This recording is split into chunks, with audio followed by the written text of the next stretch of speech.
Hi guys, I hope you are well. Microchipping has become a common practice with cats and dogs, and since 2016 it's legally required for all dogs to be microchipped in the UK.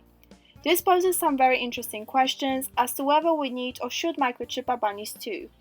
In this video, I wanted to discuss the actual process of microchipping your bunny, as well as provide you with all the information you need to decide whether it's something you want to do.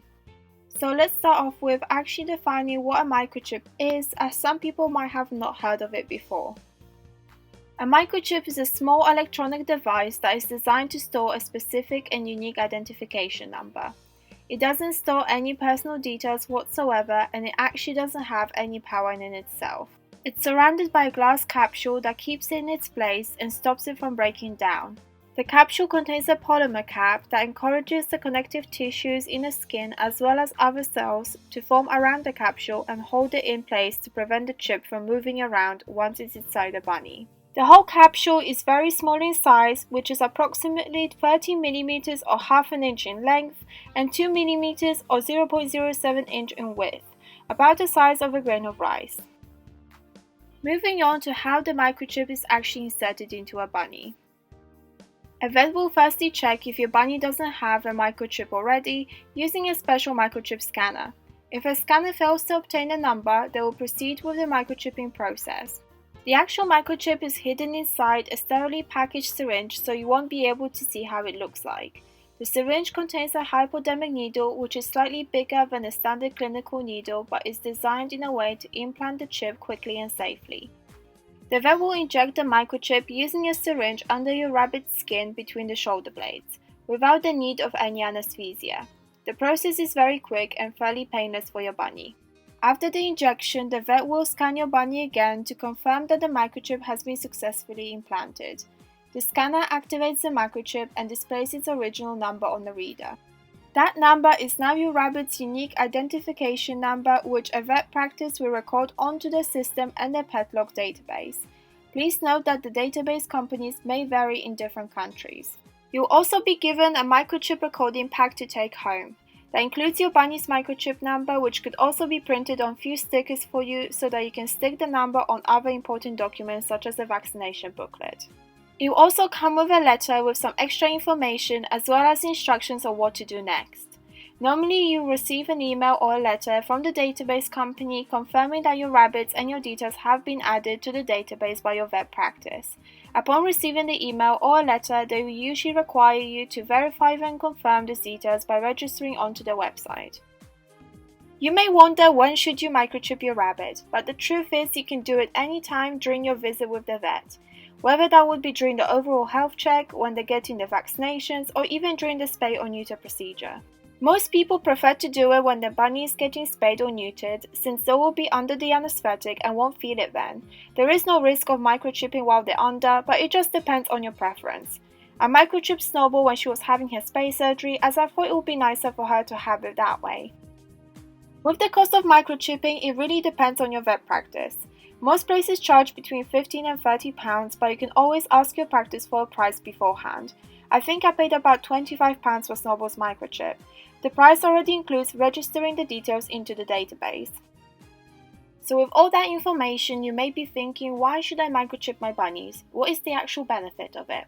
Well, the main and probably the biggest benefit is that it will highly increase your chances of reuniting with your bun if they manage to escape and get lost. Bunnies don't wear collars with tags like cats and dogs, so unfortunately that makes it harder to identify them if found. The only confirmation of their identity is by checking their microchip number.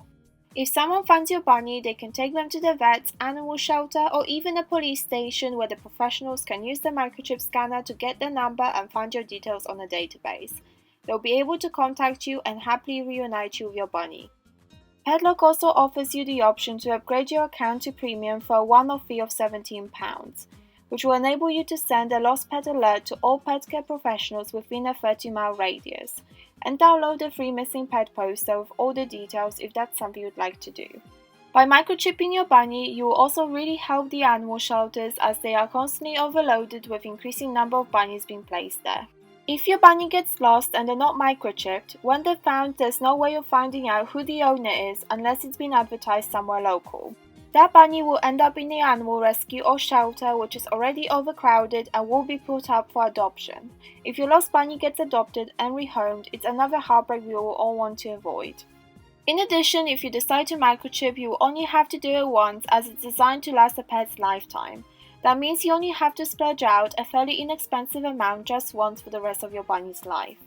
The final note to bear in mind is that the glass capsule of the microchip is not harmful for your bunnies at all, and they won't experience any sort of allergic reaction from it.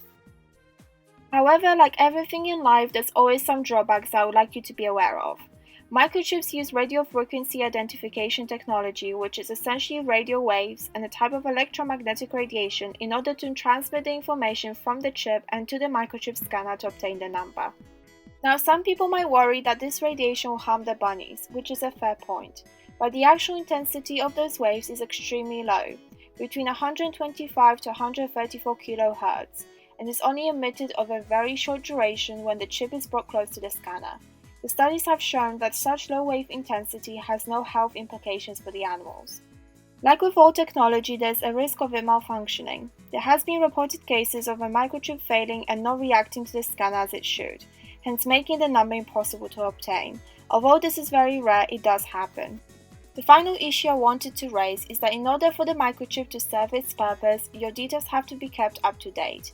So if you ever change your address or a phone number, you will have to change those details on the PetLog database too. Unfortunately, most database companies, including PetLog, do charge you if you want to update the details. With PetLog, you'll be charged every time unless you upgrade your account to premium for a one-off payment of £17, which enables you to change them as many times as you want without additional cost. You should always check with your database company how much they charge. So to wrap up this video, I just wanted to give you my personal opinion on microchipping your bunnies. I believe that the advantages do outweigh the potential issues. It just gives me a huge peace of mind knowing that if Snowball does escape or gets lost, there's a high chance that she will be found and brought back to me thanks to her microchip number. She does go out to the garden, and I do plan on taking her to the park when it gets warmer in the spring, so having that security measure in place really puts my anxiety to rest. Of course, if you never take your bunny outside, you might be less willing to microchip, especially since there's no legal requirement to do so for bunnies at the moment, or at least there isn't in the UK. But at the end of the day, you never know when you will take them out. So that's all for today's video, guys. I hope that it was informative and it will help you decide if that's something you want to go for. Please comment, like and subscribe, and follow us on Instagram at SnorriTheBunny14 for more cute Snowball content, and I'll see you all soon. Bye!